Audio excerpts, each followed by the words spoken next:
সুধী দর্শক, সবাইকে প্রীতি এবং শুভেচ্ছা জানিয়ে আমরা আজকে আমাদের দূরভাষী স্বজন অনুষ্ঠানটি শুরু করতে যাচ্ছি। তো আজকে আমাদের বাংলাভিউ স্টুডিওতে আছেন প্রবাসী ব্যবসায়ী এবং সাংবাদিক মিসবাহ আহমেদ। তো তিনি সামাজিক সংগঠন পরিবর্তনের চেয়ারম্যান। তো আজকে আসুন আমরা ওনার সাথে পরিচিত হই এবং ওনার যে উদ্যোগ উনি নিয়েছেন, পরিবর্তন নামে যে সংগঠন তিনি চালু করেছেন, সে সম্পর্কে আমরা ওনার কাছ থেকে বিস্তারিত জানব। আসসালামু আলাইকুম ভাই। জি, ভালো আছেন? জি, আলহামদুলিল্লাহ। তো আমরা আসলে আপনাকে আমাদের স্টুডিওতে পেয়ে আমরা আসলেই ভাবছি যে নতুন কিছু পাবো আপনার কাছ থেকে এবং জানবো, এবং দর্শকরাও জানবেন এই সম্পর্কে। তো আপনার সংগঠনের নাম হলো পরিবর্তন। তো আপনার এই পরিবর্তন, আপনি তো বাইরে থাকেন, প্রবাসে থাকেন, তো বাংলাদেশে এসে মানে দেশে আপনি যে সামাজিক সংগঠন, এই যে পরিবর্তন নামে যে সংগঠনটি করেছেন, তো এটার পিছনে আসলে উদ্দেশ্যটা কি? আপনার উদ্দেশ্যটা সম্পর্কে জানতে চাচ্ছিলাম আর কি। ধন্যবাদ আপনাকে এবং পাশাপাশি বাংলাভিউকে এবং এই প্রোগ্রাম যারা দেখছেন দেশে এবং দেশের বাইরে, বিশেষ করে আমার প্রবাসী ভাইয়েরা, সবাইকে আসসালামু আলাইকুম। আপনি খুবই প্রাসঙ্গিক একটি প্রশ্ন নিয়ে আসছেন, যেটা বেসিক্যালি যে আমি দেশের বাইরে থাকি, তো আমি কেন চিন্তা করলাম যে দেশে পরিবর্তন নামে একটি সংগঠন করার বা এই সংগঠনের মাধ্যমে কাজ করার। দেখেন, আমরা যারা প্রবাসে থাকি, আমি মনে করি আমার জায়গা থেকে যে আমাদের দেশপ্রেমটা মনে হয় একটু বেশি। এটা দাবি করার জায়গাটা কতটুকু শক্ত সেটা অন্য বিষয়। এখন আমরা মনে করি যে আমরা রেমিটেন্সে আমাদের যে অবদান, সেটার পাশাপাশি বাংলাদেশে আমাদের পারফরমেন্স করার এবং বাংলাদেশের বর্তমান যে সময়ে যে কাজ করার যে একটা সময় রয়েছে, সেটাতে আমাদের অংশীদারিত্ব করা এবং আমাদের দেশের জন্য কাজ করার একটি সুযোগ রয়েছে। সেই দৃষ্টিকোণ থেকে আমি একটি পজিটিভ দৃষ্টিকোণ থেকে আমি কাজ করার একটা প্রত্যয় নিয়ে বাংলাদেশে কাজ করার চেষ্টা করছি। এবং অবশ্যই আপনাকে কাজ করতে হলে একটি প্ল্যাটফর্মে থেকে আপনি এখানে অংশগ্রহণ করতে পারেন। তার একটা প্রেক্ষাপটে একটা সংগঠন পরিবর্তন আমরা কাজ করতেছি। তো এই পরিবর্তনটা আসলে আপনি কিসের, মানে কি পরিবর্তন করতে চান? এই পরিবর্তনটা যে নাম, সংগঠনের নাম যেহেতু পরিবর্তন, আপনি কি পরিবর্তন করতে চাচ্ছেন? হ্যাঁ, স্পেসিফিক যে জায়গাটা কেন পরিবর্তন, এই নামটা কেন পরিবর্তন? হ্যাঁ, বেসিক্যালি বর্তমানে যে বাংলাদেশ, সেটা কিন্তু পরিবর্তনের বাংলাদেশ। এই পরিবর্তনের বাংলাদেশে আমরা আমাদের একটি মৌলিক একটা জায়গা রয়েছে। সেই মৌলিক জায়গাটা হচ্ছে আমাদের একটি স্লোগান রয়েছে, আমার থেকে শুরু পরিবর্তন। এবং আমরা মনে করি যে পরিবর্তন প্রয়োজন আমার নিজের থেকে। আমি আমাকে বলছি, আমরা যদি সামাজিক বা যে কোনো কার্যক্রমে অংশগ্রহণ করার প্রয়োজন হয়, তখন আমাদের নিজের থেকে আমাদের পরিবর্তন নিয়ে আসতে হবে। সেটা পরিবর্তনটা কোন দিকে বা কী বিষয়ে? সেটা হচ্ছে ভালোর দিকে পরিবর্তন সাধারণত দুইটি দিকে হয়, একটা হচ্ছে মন্দের দিকে, একটা হচ্ছে ভালোর দিকে। সো আমরা পরিবর্তন বিলিভ করি change should be towards the positive way. আমরা ভালোর দিকে পরিবর্তন চাই। সেই ভালোর দিকের পরিবর্তনটা কি হতে পারে সেটা আরেকটা বিষয়। সেটা আমাদের মৌলিক কিছু জায়গার, আমাদের নীতিগত জায়গা, আমাদের ধর্মীয় মূল্যবোধ, সমাজের প্রত্যেকটা জায়গায় পরিবর্তনের একটা সুযোগ রয়েছে। সেই পরিবর্তনের মাধ্যমে সমসাময়িক জায়গা থেকে বেসিক্যালি, যেমন আমরা যে কোনো একটা প্ল্যাটফর্মকে যদি টার্গেট করি, যে সামাজিক বা রাজনৈতিক প্ল্যাটফর্মে আমরা যে কাজ করছি, সেটা কি আদৌ আমরা অ্যাকুরেটলি করছি, নাকি আমাদের পরিবর্তনের প্রয়োজন রয়েছে, সেটা বিশদ আলোচনার বিষয়। সো আমরা এই জায়গাতেই চিন্তা করি যে আমরা একটি মৌলিক পরিবর্তন, একটি পজিটিভ পরিবর্তন প্রয়োজন, সেটা সমাজের প্রত্যেকটি স্তরে। আচ্ছা, তো প্রত্যেকটি স্তরে এখন আপনারা কি শুরু করেছেন সেরকম কিছু যে যা বলা যাবে এখন আমাদের দর্শকরাও জানলো? অবশ্যই বলা যাবে। আমরা বিগত 1.5 বছর থেকে আমরা কাজ শুরু করেছি এবং বেসিক্যালি আমরা একসাথে তো সব কাজ হাতে নেওয়া যায় না। আমরা দুটি বিষয়ের উপরে আমরা কাজ করতেছি। তার একটি হচ্ছে সামাজিক নিরাপত্তা খাতের আমাদের যে ভিক্ষুক মুক্ত সিলেট একটা আমাদের কাজ রয়েছে এবং সেটা আমরা চাচ্ছি যে ভিক্ষুক মুক্ত একটি একটি সিলেট উপহার দেওয়ার জন্য। সেটা বস্তুত এই জায়গা থেকে আমাদের অনুপ্রেরণার জায়গা হচ্ছে আমাদের সিলেট 1 আসনের মাননীয় সংসদ সদস্য এবং পররাষ্ট্রমন্ত্রী ডক্টর এ.কে আব্দুল মোমেন সাহেব, উনারই একটি অঙ্গীকার, নির্বাচনী অঙ্গীকার যে সিলেটকে ভিক্ষুক মুক্ত করা। সেটা নিয়ে আমরা বিগত দিনে অনেকগুলো কাজ করার চেষ্টা করছি বা কাজ করে যাচ্ছি। সেটা ভিক্ষুক শুমারি থেকে শুরু করে আমরা এই কিছুদিন হলো আমরা মাননীয় পররাষ্ট্রমন্ত্রী মহোদয়ের প্রধান অতিথি উনি ছিলেন, আমাদের মেয়র সাহেব ছিলেন, সবাইকে নিয়ে আমরা সিলেটের বিভিন্ন গুরুত্বপূর্ণ প্ল্যাটফর্মের জায়গা থেকে আমরা একটা আলোচনা সভা করেছি। সেখান থেকে একটা আমাদের আউটস্ট্যান্ডিং আউটপুট আমরা পেয়েছি, যেটা হচ্ছে আমরা we are all of together, আমাদের কনসার্নটা হচ্ছে হ্যাঁ আমরা ভিক্ষুক মুক্ত সিলেট চাই। There's a place where we are together, we are agreed. এখন সেটা কিন্তু একদিনে বা একটি বিষয়ের উপরে সম্ভব না। There's a process. That's the process. সেই প্রসেসটা আমরা করার চেষ্টা করছি এবং আমরা খুব শীঘ্রই আমরা আমাদের কার্যক্রমের সিলেটবাসীরা দেখতে পারবেন যে আমরা কিভাবে এটা করতে যাচ্ছি। আসলে এটা কিভাবে করবেন আমি আসলে বুঝতে পারছি না, তবে তারপরেও আমি আপনার কাছে এটার প্রশ্ন রাখবো যে সেটা আপনারা কিভাবে এটা করতে পারবেন বা করতে চাচ্ছেন এবং এটা কি আদৌ সম্ভব? আদৌ সম্ভব এই জায়গাটাতে একটু পরে আসছি। আমরা কিভাবে করতে চাচ্ছি সেই জায়গাটা একটু বলি। ঠিক আমরা কিভাবে করতে চাচ্ছি ঠিক এটা না, আমরা উই হ্যাভ এ কনসেপ্ট। আমরা শুধু আমরা কোঅর্ডিনেট করব।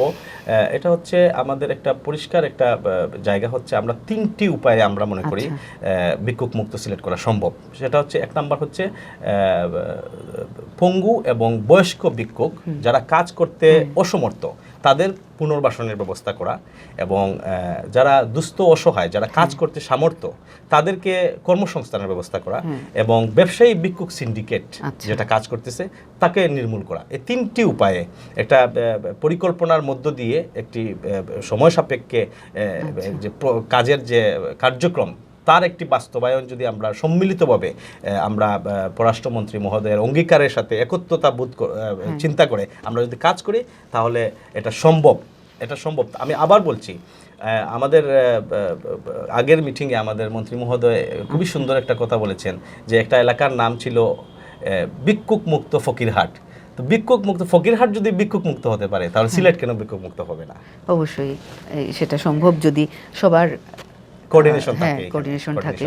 তো আসলে আপনার প্রতি আমাদের শুভকামনা থাকলো এবং বাংলা ভিউ চ্যানেলের পক্ষ থেকে আপনাকে অশেষ শুভেচ্ছা, শুভকামনা যাই বলেন, এবং আমরা আপনার এই উদ্যোগটা যেন খুব তাড়াতাড়ি বাস্তবায়ন হয় ওটার জন্য আমরা আপনাকে একটু এখানে ইন্টারাপ্ট করি। তাড়াতাড়ি আমরা এটার বাস্তবায়ন দেখতে পারবো না, কারণ যেহেতু এটা একটা প্রসেস, এটা একদিনে রাতারাতি কিছু সম্ভব না। আমরা যত তাড়াতাড়ি সম্ভব সেটা বাস্তবায়ন হোক এটা আমরাও চাই, কারণ আমরাও চাই না সিলেট শহরে কোনো ভিক্ষুক থাকুক বা এইভাবে রাস্তায় বের হইলেই কিন্তু ভিক্ষুকদের করতে হয়। খারাপ লাগে দেখলে, খুবই খারাপ লাগে, মনে হয় যে এদের জন্য কিছু নাই। তো আপনারা একটা মহৎ উদ্যোগ নিয়েছেন, তার জন্য আপনাদেরকে অশেষ ধন্যবাদ এবং শুভকামনা থাকলো। তো আপনি তো একজন উদ্যোক্তা, তাই না? তো মধ্যপ্রাচ্যের শ্রমবাজারে বর্তমান যে অবস্থা সেটা সম্পর্কে একটু জানতে চাচ্ছিলাম। আসলে দেখেন, আমি তো মধ্যপ্রাচ্যের একটি দেশে থাকি, সেখানে ছোটোখাটো ব্যবসার সাথে সম্পৃক্ত। এই মার্কেটটা যদিও আমাদের মধ্যপ্রাচ্য থেকে রেমিটেন্সের সবচেয়ে বেশি বাংলাদেশে রেমিটেন্স আসে, আমার যেহেতু সেইখানে আমার দীর্ঘদিন আমার কাজ করা বা আমার থাকা, এখানে একটা বড় একটা স্পেস রয়েছে কাজ করার। সেটা হচ্ছে যারা বস্তুত অর্থে আমরা খালি চোখে যেটা দেখি যে আমাদের বাংলাদেশ থেকে কি পরিমাণ শ্রমিক ওইখানে কাজ করতেছে, হ্যাঁ, বা কি পরিমাণ রেমিটেন্স আসতেছে আমরা সেটাকেই খালি চোখে দেখি, কিন্তু এর ভিতরে যে কি হয়ে যাচ্ছে বা কি চলছে, যে শ্রমিকদের যে কান্না, শ্রমিকদের যে আহাজারি, শ্রমিকদের যে ওইখানে যে দুর্বস্থা, হ্যাঁ, সেই জায়গাটা কিন্তু খুবই নাজুক পরিস্থিতি। আমি যদি আমার যে জায়গায় থাকি বাহরাইনে বেসিক্যালি, সেই জায়গাটা যদি আমি প্র্যাকটিক্যালি বলি, দেখেন এইখানে সাধারণত মধ্যস্বত্বভোগী বা আমি অন্য শব্দ ব্যবহার করব না, যারা মধ্যস্বত্বভোগী তারা একটি নামে বেনামে বা তারা ফ্রি ভিসা বলেন বা যে কোনো ধরনের একটি মাধ্যমে তারা বাংলাদেশ থেকে সেই সংখ্যক ইয়াং জেনারেশন বা যারা দেশের কাজে অংশগ্রহণ করার সুযোগ রয়েছে তারা কিন্তু এখানে যাচ্ছে জায়গা বেছে এবং যেহেতু মিডল ইস্টে কিন্তু একেবারে রুট লেভেল থেকে লোকগুলা যায়, কিন্তু যখন দেখা যায় সে তার ওইখানে যাওয়ার পরে কিন্তু তার সে যেটা আশা করে সেটা কিন্তু তার হয় না। এর কারণ হচ্ছে দুই দিকেই কিন্তু এটা কিন্তু মিসইউজ হয়। একদিকে হচ্ছে ওইখানে যে স্পন্সরের আন্ডারে সে যাবে কাজ করতে, সে হয়তো বা জানতেছে সে একজন মেশন মিন রাজমিস্ত্রি, এবং সে কিন্তু এখান থেকে যে যাচ্ছে সে জানেও না যে সে কী কাজে যাচ্ছে এবং সে ওইখানে তার স্যালারি কত। এখানে ওই মধ্যসত্ত্বাভোগী যে লোকটা আছে সেখানে সে এখানে কাজ করতেছে। তো যাওয়ার পরে যখন ওই স্পন্সর তার কাছ থেকে সে জিনিসটা পায় না, তখন তাকে হেনস্থার শিকার হতে হয়। অনেক ক্ষেত্রে তার ভিসা ক্যান্সেল করে দেয়, তার স্যালারি তার বরাবর দেয় না। এই জন্য আবার আপনি ওই স্পন্সরকে দায়ী যতটুকু আমরা করব, তার থেকে আমরা যে লোকটা যাচ্ছে কেন সে জানবে না যে আমি কোন কোম্পানিতে কাজ করব, এবং তার যদি সেই স্কিল না থাকে, সে যদি অরিজিনালি সে যদি মেশন না হয় বা কার্পেন্টার না হয়, স্টিল ফিক্সার না হয়, তাহলে সে ওই জায়গায় ওই প্লেসে তো কাজ করার সে সুযোগ পাবে না। তখন ওই যে শ্রমিকটা সেটা কিন্তু এমন একটা জায়গায় তার অবস্থান থাকে, তার কামব্যাক করার কিন্তু কোনো সুযোগ থাকে না। তখন সে ওইখানে বেকার হয়ে পড়ে এবং সে তার নিজের লাইফটা কন্টিনিউ করতে পারে না, এবং তার জন্য তার ফ্যামিলি তার অনেকগুলো সাফার চলে আসে। সো এখানে আসলে আমাদের বস্তুত আমাদের বাংলাদেশ সরকারও আমরা কাজ করছে। আমরা মনে করি যে আমাদের প্রাইভেট, আমাদের ব্যক্তিগত জায়গা থেকে বা আমাদের কোনো আমাদের যার অবস্থান থেকে এখানে কাজ করার একটা সুযোগ রয়েছে। বেসিক্যালি আমাদের একটা জায়গায় অ্যাওয়ারনেস বিল্ড আপ করতে হবে যে আমরা যারা বিদেশে যাচ্ছি বা আমরা বিদেশে যারা যাব, তারা যেন আমরা নির্দিষ্ট কাজে যাই এবং আমাদের টেকনিক্যাল জায়গায় যেন আমাদের এক্সপার্ট হতে হয়। ইন্ডিভিজুয়াল একটা জায়গায় আমি হয়তো মেশন হব, আমি হয়তো কার্পেন্টার হব, আমি স্টিল ফিক্সার হব, আমি কম্পিউটারে আমার বেসিক নলেজ থাকবে, অনেকগুলা বিষয়গুলো আছে। যার কারণে আমি আরেকটু এখানে ইন্টারাপ্ট করি আরেকটা বিষয়ে।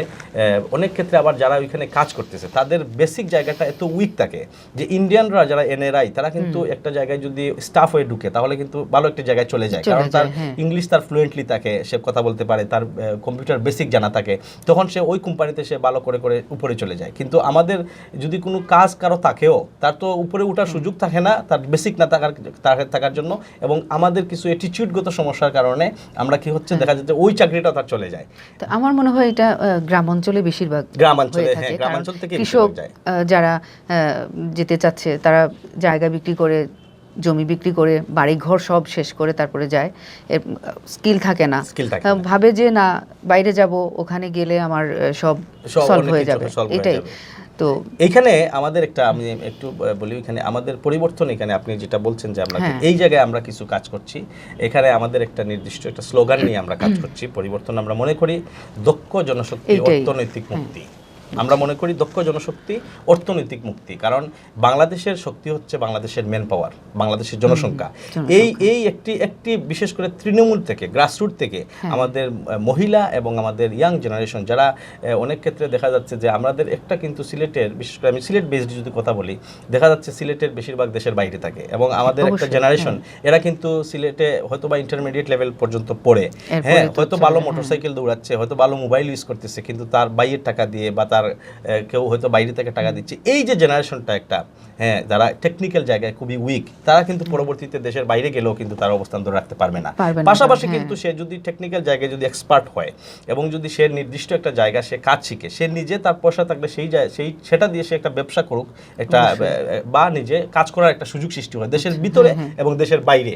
সো এই জায়গায় আমি মনে করি আমাদের কাজ করার সুযোগ রয়েছে, এবং আমরা পরিবর্তন এই স্লোগান নিয়ে, দক্ষ জনশক্তি এবং অর্থনৈতিক মুক্তি স্লোগান নিয়ে আমরা কাজ করছি, এবং এটা আমাদের মাননীয় পরিকল্পনা মন্ত্রী মহোদয় জনাব এম এ মান্নান সাহেব, উনি এই বিষয়ে অত্যন্ত অবগত, এবং উনি আমাদের পরিবর্তনকে সহযোগিতা করার জন্য বা আমরা আমাদের যে কোনো কাজকে সহযোগিতা করার জন্য উনি আমাদের আশ্বস্ত করেছেন, এবং আমরা মনে করি যে আমাদের একটা সুযোগ রয়েছে এই জায়গায় কাজ করার জন্য। অবশ্যই। আসলে ওই যে আপনি বললেন যে বাইরে যারা, সিলেটের বাইরে যারা, গ্রামাঞ্চলে যারা থাকেন, সহজ সরল, যাদেরকে ঠকানো হয়, আমি জানলাম আমি এই কাজে যাচ্ছি, কিন্তু ওখানে গিয়ে দেখলাম যে আমি এই কাজ না, অন্য একটা কাজ, তখন আমি না পারতেছি এখানে আসতে, ব্যাক করতে পারছি না, ওখানে থাকতে পারছি, তখন সর্বস্ব হারিয়ে একদম নিঃস্ব অবস্থায়, এইদিকে এরাও মানে ফ্যামিলিও নিঃস্ব, ওখানে ওরাও।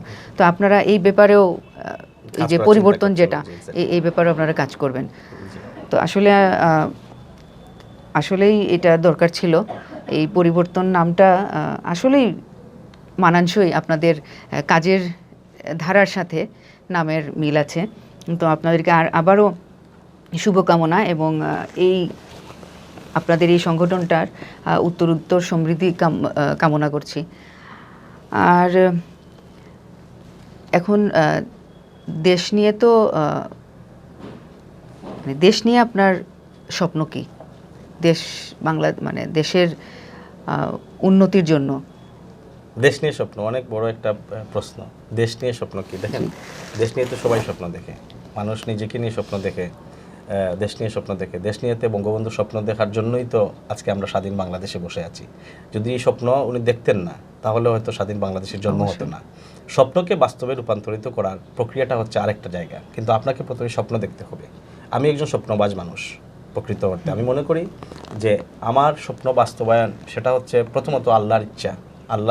আল্লাহর প্রতি আল্লাহ যদি আমাকে আমার যদি এই স্বপ্ন বাস্তবায়নে যদি উনার যদি সহায় না হন, তাহলে এটা সম্ভব না। তবে আমি স্বপ্ন দেখতে পারি এবং প্রতিটি মানুষকেই স্বপ্ন দেখা উচিত। সে দেশ নিয়ে যে স্বপ্নটা হচ্ছে, আমরা সেই স্বপ্ন দেখি, এটা পরিবর্তনের বাংলাদেশ। যে বাংলাদেশে আমরা শুধু এই যে কথার মধ্যে যে আমরা দেখি এই বাংলাদেশ, আমরা ওই বাংলাদেশ, এটা না। আমি আমার জায়গা থেকে বাংলাদেশে আমি আসলে ওইটাই বলতে চাচ্ছিলাম যে আমরা তো ঘুমিয়ে স্বপ্ন দেখি, ঘুমিয়ে স্বপ্ন দেখি। হ্যাঁ, সেটাই। এই ঘুমিয়ে স্বপ্ন দেখা আর জেগে স্বপ্ন দেখার মধ্যে রাত আর দিন তফাৎ। জেগে স্বপ্ন দেখার কাজটা হচ্ছে স্বপ্নকে বাস্তবায়ন করার জন্য কাজ করা। সেটা আদৌ স্বপ্নটা বাস্তবায়িত হবে কিনা সেটা হচ্ছে একটা বিষয়, কিন্তু আপনি স্বপ্নকে টার্গেট করে আপনাকে বাস্তবায়নের জন্য কাজ করে যেতে হবে, এগিয়ে যেতে হবে। আর সেটা হচ্ছে পরিবর্তনের বাংলাদেশ। আমি স্বপ্ন দেখি পরিবর্তনের বাংলাদেশ। যে বাংলাদেশের স্বপ্ন বঙ্গবন্ধু দেখেছিলেন, সোনার বাংলা, যে বাংলাদেশের স্বপ্ন আজকে মাননীয় জননেত্রী শেখ হাসিনা দেখতেছেন, সেই বাংলাদেশের স্বপ্ন আমিও একজন নাগরিক হিসেবে সেই বাংলাদেশের স্বপ্ন দেখি, যে বাংলাদেশ বিশ্বের বুকে মাথা উঁচু করে দাঁড়িয়ে থাকবে। এবং আমাদের জায়গা থেকে আমাদের এই বাস্তবায়নটা করার জন্য আমাদের কাজ করতে হবে। প্রত্যেকটা ইন্ডিভিজুয়াল প্ল্যাটফর্ম থেকে আমাদের কাজ করে যেতে হবে অবশ্যই। আর একটা জিনিস খেয়াল করবেন যে বাঙালিরা যদি আগ্রহ প্রকাশ করে কিছু করার, তখন কিন্তু সে মানে করেই ছাড়ে এবং সে সফলতাও অর্জন করে। সেটা তো ৭১ আমাদের শিখিয়ে দিয়েছে। এইটাই বাঙালিরা যা চায় তা কিন্তু করতে পারে, যদি সে এই লক্ষ্যটা তার স্থির থাকে সেটাই। হ্যাঁ, এবং ওই যে আমাদের জন্মটা আপনি দেখেন, আমাদের যে 71-এর আমাদের জন্ম, সেটা তো স্বপ্নেরই একটি বাস্তবায়ন। হ্যাঁ, তাহলে এবং আমরা কিন্তু সেদিকেই এগুচ্ছি, আজকে যেদিকে এগুচ্ছি। এবং একটা জায়গায় আমি খুবই গুরুত্ব দিয়ে আমি একটা জায়গা বলতে চাচ্ছি, বিশেষ করে আপনারা যারা প্রবাসে যারা রয়েছেন, বাংলাদেশে প্রবাসীদের কন্ট্রিবিউশন খুবই প্রয়োজন। কারণ আমি মনে করি আজকে আমাদের পার্শ্ববর্তী দেশ ভারতের ইকোনমিক ডেভেলপমেন্টে এনআরআই যে পারফরমেন্স, এনআরআইদের অবস্থান খুবই চুকে পড়ার মতো। বাংলাদেশে এনআরবিদের পার্টিসিপেশন অত্যন্ত জরুরি এবং বাংলাদেশ সরকার এনআরবিদের কাজ করার সুযোগ সৃষ্টি করে দিচ্ছে। এবং আমি মনে করি আজকে বহির্বিশ্বে গুগল এবং মাইক্রোসফট থেকে শুরু করে বিশ্বের অ্যাপল থেকে শুরু করে বড় বড় কোম্পানিতে বাংলাদেশি বংশোদ্ভূত এনআরবিরা কাজ করছেন। সেই সব ট্যালেন্টদেরকে সরকারি পৃষ্ঠপোষকতায় বাংলাদেশের ডেভেলপমেন্টে কাজ করার সুযোগ সৃষ্টি করতে হবে। এবং আপনারা যারা প্রবাসে এই ধরনের বড় বড় কাজে আপনাদের মেধা এবং দক্ষতা দিচ্ছেন, তারাও আপনারা দেশত্ববোধ এবং দেশপ্রেমের জায়গা থেকে বাংলাদেশে কিছু করার জন্য আপনাদের আমি আহ্বান জানাই। এবং আমরা চেষ্টা করব যে বাংলাদেশে যেন আমাদের পারফরমেন্সটা আমরা এখানে সুস্পষ্ট করতে পারি। অসংখ্য ধন্যবাদ আপনাকে। আপনি আজকে আমাদের এই বাংলা ভিউ চ্যানেলে এসে আপনি আপনার যে কথাগুলো আপনি বলতে পেরেছেন এবং আমরা শুনতে পেরেছি, জানতে পেরেছি আপনাদের সংগঠন সম্পর্কে, আপনার সম্পর্কে, আপনাদের লক্ষ্য সম্পর্কে, পরিবর্তন সংগঠনটা যে কি সেই বিষয়ে আমরা জানলাম। এবং দর্শকরাও হয়তো এই সংগঠন সম্পর্কে জেনে আপনাদের ভালো লেগেছে আমি আশা করছি। কারণ যেহেতু এখানে অনেক ভালো ভালো উদ্যোগ পরিবর্তনের, আমাদের সিলেটে আসলেই ভিক্ষুকরা প্রচুর ভিক্ষুক আছে যারা অনেকেই হাঁটাচলা করতে পারে না, হাত পা কাটা, অথবা দেখবেন চোখে দেখে না, এদের জন্য আলাদা করে কোনো কিছুই নাই। তো আমাদের এই সব পরিবর্তনের মাধ্যমে, এই পরিবর্তন সংগঠনটার মাধ্যমে যদি আমাদের সিলেটের কোনো উন্নতি হয়, সেটাই আমরা আসলে আশা করব। আর আপনাকে অসংখ্য ধন্যবাদ আমাদের বাংলা ভিউ চ্যানেলে এসে আমাদের প্রোগ্রামে সময় দিয়েছেন এবং আপনার সম্পর্কে আমরা জানতে পেরেছি, তার জন্য আপনাকে ধন্যবাদ, বাংলা ভিউকে ধন্যবাদ। আর বাংলা ভিউ চ্যানেলের পক্ষ থেকে সবাইকে আবারও ধন্যবাদ। দূরভাষী স্বজন এই প্রোগ্রামটা এতক্ষণ থেকে যারা দেখছেন এবং দেখে আসছেন, সবাইকে আমরা আমাদের পক্ষ থেকে শুভকামনা, এবং আগামী পর্বের নতুন আরও নতুন কোনো মুখ নিয়ে আসব, এবং সেই পর্যন্ত আপনারা ভালো থাকুন, সুস্থ থাকুন। ধন্যবাদ।